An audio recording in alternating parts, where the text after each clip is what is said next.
Sudarshan sir, ಈಗ ಪೈಲಟ್ಗಳೇನಿದ್ದಾರೆ ಅವರ ಕಾಲ್ details ಆಗಿರ್ಬೋದು ಅಥವಾ ಅವರ ಹಿಸ್ಟ್ರಿ ಆಗಿರ್ಬೋದು, ಜೊತೆಗೆ ಅವರ ಒಂದು ವ್ಯವಹಾರಗಳು ಏನಿದ್ವು ಅದನ್ನು ಇನ್ ಡೀಟೇಲ್ ಆಗಿ ಚೆಕ್ ಮಾಡುವಂಥ ಅವಶ್ಯಕತೆ ಇದೆಯಾ, ಇಲ್ಲಿ ಇರ್ಬೋದಾ, ಹೆಂಗೆ? ಇಲ್ಲ, ಇದೆಲ್ಲ ಆಕ್ಸಿಡೆಂಟ್ ಇನ್ವೆಸ್ಟಿಗೇಷನ್ ಟೀಮ್ನವರು ಓಕೆ. ಮೊದಲಿಂದ ಈಗ ನೋಡಿ, ಕ್ಯಾಪ್ಟನ್ ಏನಿದ್ರು, ಈ ವಿಮಾನದ ಕ್ಯಾಪ್ಟನ್, ನಾರ್ಮಲಿ ವಿಮಾನದ ಕ್ಯಾಪ್ಟನ್ ಎಡಗಡೆ ಸೀಟ್ ಅಲ್ಲಿ ಇರ್ತಾರೆ, ಹೌದು. ಕೋ ಪೈಲಟ್ ಬಲಗಡೆ ಸೀಟ್ ಅಲ್ಲಿ ಇರ್ತಾರೆ. ಅದು ಒಂದು ಇದಾದ್ರೆ, pilot flying and pilot monitoring okay. ಅಂತ ಒಂದಿರುತ್ತೆ. ಈ ಒಂದು ಫ್ಲೈಟ್ ಅಲ್ಲಿ co pilot was the pilot flying and the captain with this, almost 10,000 hours of a flying experience is a pilot monitoring. ಹೌದು. Pilot flying ಏನು ಅಂದ್ರೆ VR ಅಂದ್ರೆ rotation speed ಬಂದ ಕೂಡಲೇ he will initiate the rotation, the aircraft will get into air. Okay. 50-60 feet ಅಲ್ಲಿ pilot monitoring ಗೆ ಒಂದು ಕಾಲ್ ಕೊಡ್ತಾರೆ, ಪಾಸಿಟಿವ್ ರೇಟ್ ಆಫ್ ಕ್ಲೈಂಬ್ ಅಂದ್ರೆ ಏರೋಪ್ಲೇನ್ ಹೋಗ್ತಾ ಇದೆ ಮೇಲಕ್ಕೆ. Then the pilot flying will say gear up or undercarriage up. ಗೊತ್ತಿಲ್ಲ ಯಾವ ಒಂದು, ನಮ್ಮ ಏರ್ಬಸ್ ಅಲ್ಲಿ ಗೇರ್ ಅಪ್ ಅಂದ್ರೆ ಇದು ಗಾಲಿಗಳೇನಿರ್ತವೆ wheels, they will go inside ಅದು ಹೊಟ್ಟೆ ಒಳಗೆ ಹೋಗಿ ಡೋರ್ ಮುಚ್ಕೊಂಡ್ಬಿಡುತ್ತೆ. It will happen within 50-60 feet. ಆಮೇಲೆ Ahmedabad being notorious for bird activity, the pilot flying will always be looking out. ಅವರು ಕಂಟ್ರೋಲ್ ಮಾಡ್ತಿರ್ತಾರೆ, ಆ ಕಡೆ ಈ ಕಡೆ ಎಡಗಡೆ ಬಡಗಡೆ ನೋಡ್ತಾ ಇರ್ತಾರೆ, ಏನಾದ್ರು ಬರ್ಡ್ ಇದೆಯಾ ಅಂದ್ರೆ ತಿರುಗಿಸ್ಬೇಕು. ಆಮೇಲೆ monsoon time, pre monsoon time, ಅಲ್ಲಿ ಮೋಡಗಳಿರುತ್ತೆ, ಏನೋ ಬ್ಯಾಡ್ ಟರ್ಬುಲೆಂಟ್ ವೆದರ್ ಇರುತ್ತೆ. So he is a person who is looking out. In this case, the co-pilot was a pilot flying who is always looking out. He is not bothered inside. The senior captain, the pilot monitoring, is doing all the activities. Andre, can you imagine a senior pilot switching off this fuel switches by simultaneously within 1 second by accident? Okay. Whom are they fooling? It is impossible. It is impossible. Human intervention can happen within 1 second. Both the engines are up.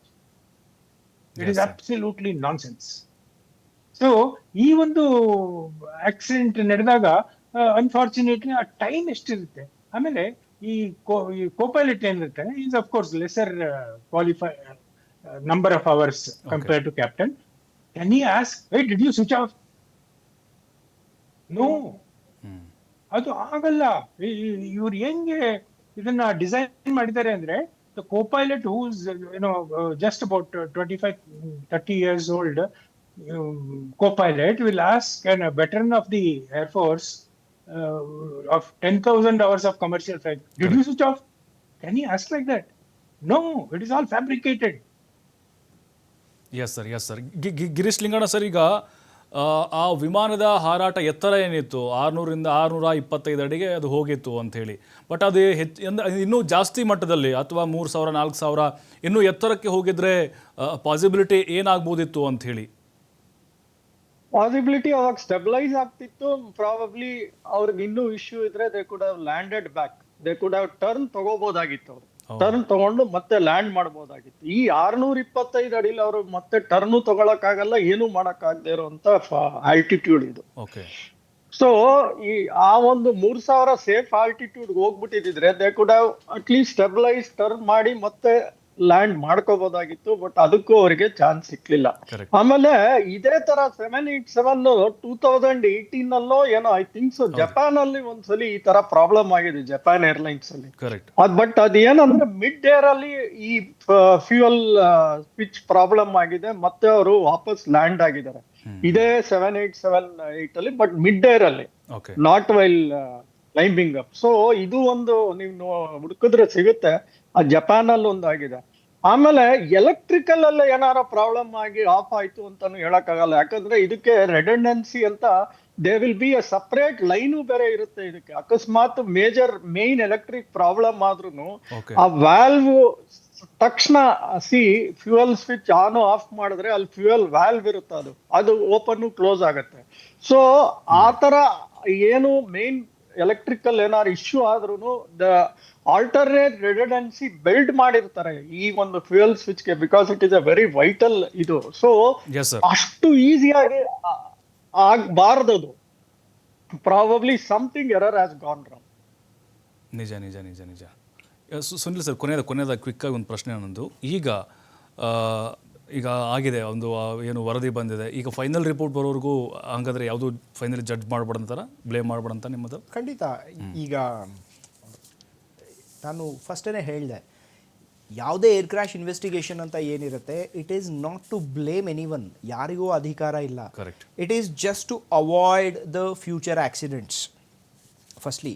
Secondly, ಈಗ mentality ಏನಾಗ್ಬಿಟ್ಟಿದೆ ಅಂದರೆ ಅಷ್ಟು ಜನ ಅವ್ರು ಸತ್ತೋದ್ರು, ಅದಕ್ಕೆ ಪೈಲಟ್ಸೇ ಕಾರಣ. ಎಲ್ಲಿದೆ report ಹೇಳಿದೆಯಾ ಅದನ್ನು? ಇಲ್ಲ ನಮ್ಮ DGCA ಹೇಳಿದೆಯಾ? ಇಲ್ಲ ಏವಿಯೇಷನ್ ಮಿನಿಸ್ಟ್ರಿ ಹೇಳಿದೆಯಾ? Ministry of civil aviation, Indian ministry of civil aviation ಹೇಳಿದೆಯಾ?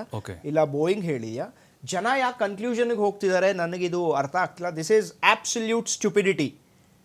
ಯಾರು ಬ್ಲೇಮ್ ಮಾಡ್ತಿದ್ದಾರೆ ಅವರಿಗೆ ಯಾವ ವಿಷಯನೂ ಗೊತ್ತಿಲ್ಲ. ಆ್ಯಂಡ್ ಈ ಒಂದು ಇನ್ವೆಸ್ಟಿಗೇಷನ್ ಬಗ್ಗೆ ನಾನು ಹೇಳಬೇಕು ಅಂತ ಹೇಳಿದ್ರೆ, ತುಂಬ big powers will come into play. ನಾವು ಇಮ್ಯಾಜಿನ್ ಮಾಡ್ಕೊಳಕ್ಕಾಗಲ್ಲ ಅಂತ ದೊಡ್ಡ ಪವರ್ಸ್ ಇದೆ. So it should be monitored properly. ನಿಜವಾದ ಸತ್ಯ ಈಚೆ ಬರಬೇಕಂದ್ರೆ, ಯಾಕಂದರೆ ಈ ರಿಪೋರ್ಟಲ್ಲೇ ಗೊತ್ತಾಗ್ತಿದೆ ಬ್ಲೇಮ್ ಯಾವ ಕಡೆಗೆ ಬರ್ತಾ ಇದೆ ಅಂತ ಹೇಳ್ಬಿಟ್ಟು. Correct. That is not correct.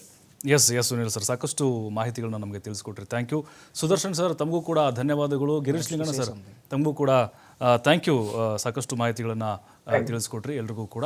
ನೋಡಿ, ಈಗ ಒಂದು ಕ್ಲಾರಿಫೈ ಅಂದರೆ ನಾವು ಫೈನಲ್ ನಿರ್ಧಾರ ಅಂತೂ ಮಾಡೋಕ್ಕಾಗಲ್ಲ. ಯಾಕಂದರೆ ಸುನಿಲ್ ಸರ್ ಹೇಳ್ತಾ ಇದ್ದಾರೆ, ಎಕ್ಸ್ಪರ್ಟ್ಗಳೆಲ್ಲರೂ ಕೂಡ ಅದನ್ನು ಹೇಳ್ತಾ ಇರೋದು. ಯಾಕಂತ ಹೇಳಿದ್ರೆ, ನೀವು ಅಂತಿಮವಾಗಿ ನಿರ್ಧಾರವನ್ನು ಮಾಡಬೇಡಿ, ಪೈಲಟ್ಗಳ ಮೇಲೆ ಬ್ಲೇಮನ್ನು ಮಾಡಬೇಡಿ. ಇನ್ನೂ ಫೈನಲ್ ರಿಪೋರ್ಟ್ ಬರೋದಿದೆ. ಈಗ 15 ಪುಟಗಳ ವರದಿ ಬಂದಿದೆ, ಇನ್ನೂ 100-110 ಈ ಥರ ಪುಟಗಳು ವರದಿ ಬರಬೇಕಾಗಿದೆ. ಇನ್ನೂ ತನಿಖೆ ಆಗಬೇಕು. ಬರೀ ಆ ಆಡಿಯೋ ಸಂದೇಶವನ್ನು ಇಟ್ಕೊಂಡು ಯಾಕೆ ನೀವು ಅವ್ರ ಮೇಲೆ ಹೇರ್ತೀರಿ ಅನ್ನುವಂಥ ಒತ್ತಾಯ ಕೂಡ ಆಗ್ತಾ ಇದೆ.